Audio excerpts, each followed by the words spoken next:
Have you ever sat alone in the quiet of the night, staring into the ceiling, feeling a heavy weight pressing against your chest, wondering, why must there be suffering? Why does life, beautiful and vibrant, also feel so full of pain? Why are we handed moments of joy only to have them pierced by sorrow? If you've ever asked yourself this, you are not alone. This question is as ancient as humanity itself. It is whispered in hospital rooms, shouted in moments of grief, and pondered in the silent hours when no one is watching. And today, together, we will walk gently into that question, not to find rigid answers, but to find understanding, comfort, and perhaps even hope. Suffering is something we all know intimately, though it wears many faces. It can be physical, the sharp, burning pain of injury or illness.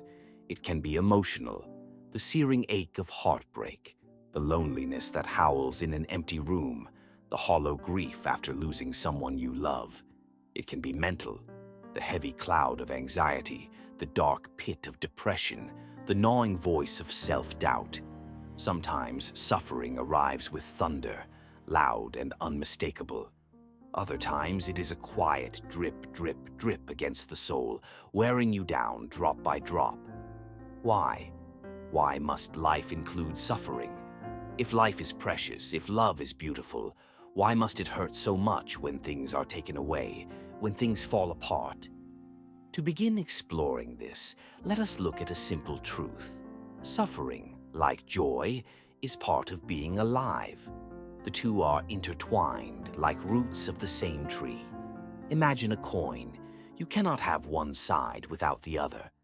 In the same way, perhaps life's beauty would be incomplete without the presence of sorrow. We value health more after experiencing sickness.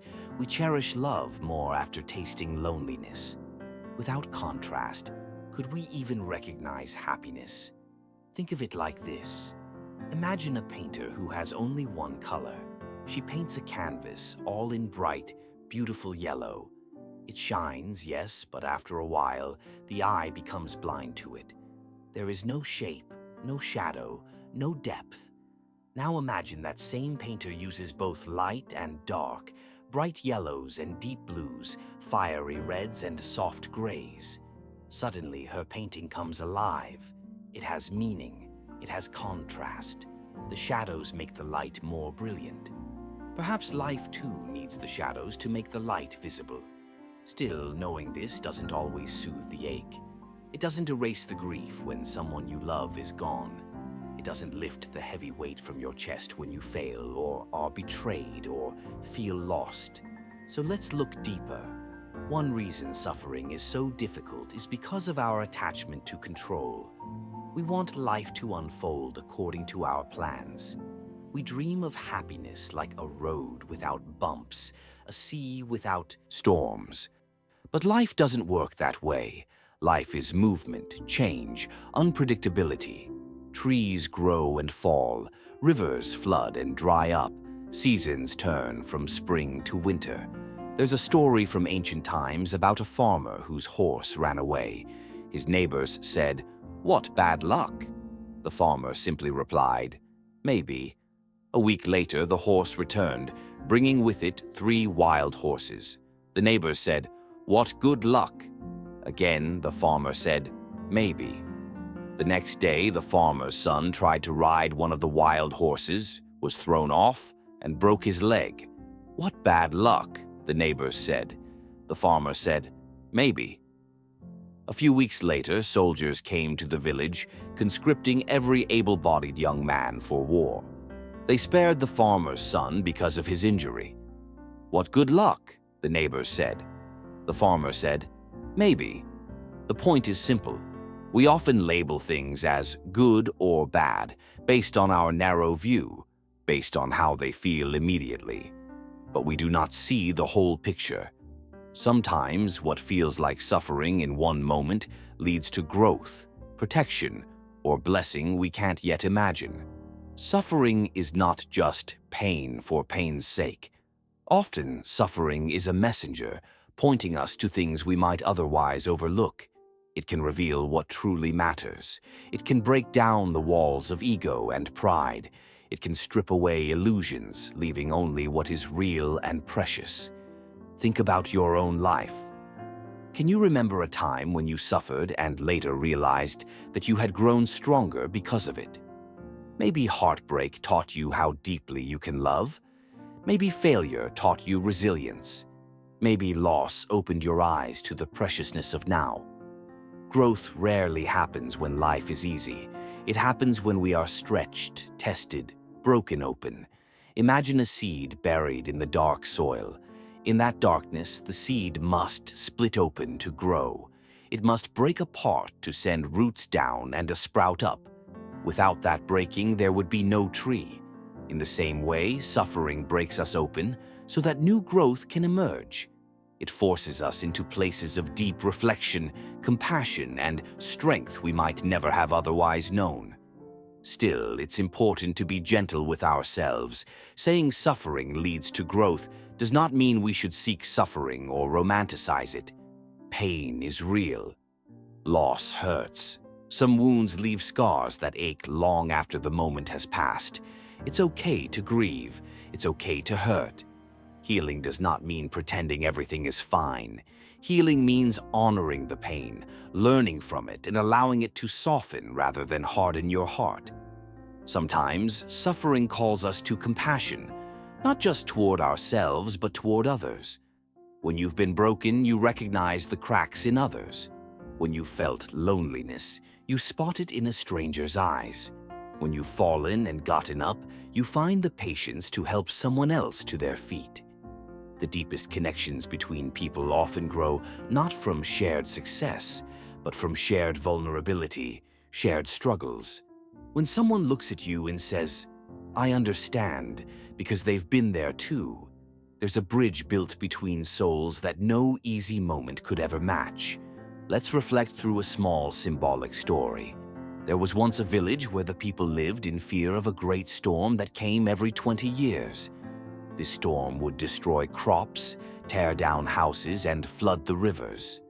The villagers hated and feared the storm, cursing it every time it came.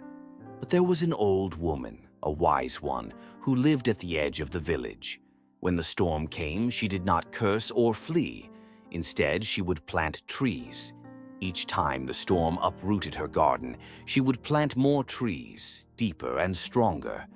After many decades, her land became a forest, a strong, sheltering place that broke the winds and softened the floods for the entire village. In time, the villagers realized that while they had spent their energy fearing and fighting the storm, she had spent her energy growing through it. The storm still came, but because of her, its power to destroy was lessened. She had transformed suffering into protection, into beauty, into life. You too have that power. When suffering comes, and it will come, you can choose to use it. To plant seeds in the soil the storm has torn, to build strength where there was once only fear. To create compassion from the places where you were hurt.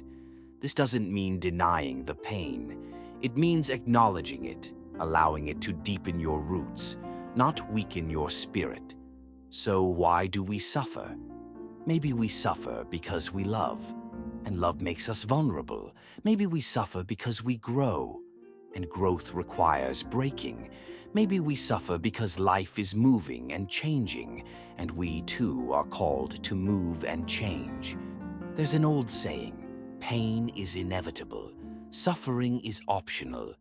This doesn't mean we can avoid pain, but it means we can choose how we meet it. We can meet it with anger and despair, or with openness and grace. At every moment, suffering offers us a choice: shrink or expand, close off or open up, harden or soften, break apart or break open.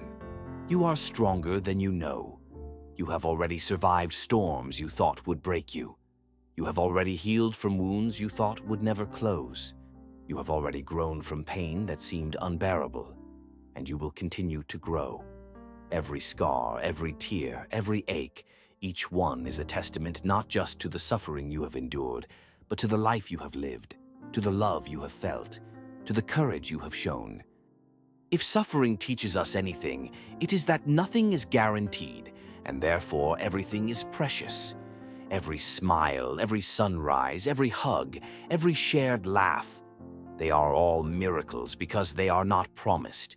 So cherish them. Cherish the life that pulses in your veins. Cherish the people who walk beside you, even if only for a little while. Cherish your own heart, brave enough to keep beating even after it has been broken. In the end, maybe we suffer not because life is cruel, but because life is precious, because love matters, because meaning matters, and because deep down we know that to live fully is to embrace it all, the joy and the sorrow, the birth and the loss, the beginning and the end. So when suffering comes knocking, meet it as you would an old teacher.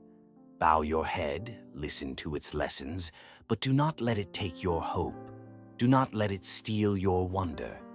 Instead, let it deepen you. Let it teach you kindness. Let it teach you resilience.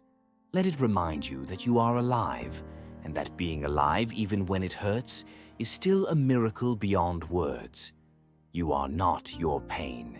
You are the one who witnesses it, who endures it, who grows through it. And that strength, that capacity for love, for healing, for rising again, that is what makes you unstoppable. This is the silent truth beneath every broken moment. You are still becoming. And somewhere beyond the suffering, a stronger, wiser, more radiant you is waiting to be born.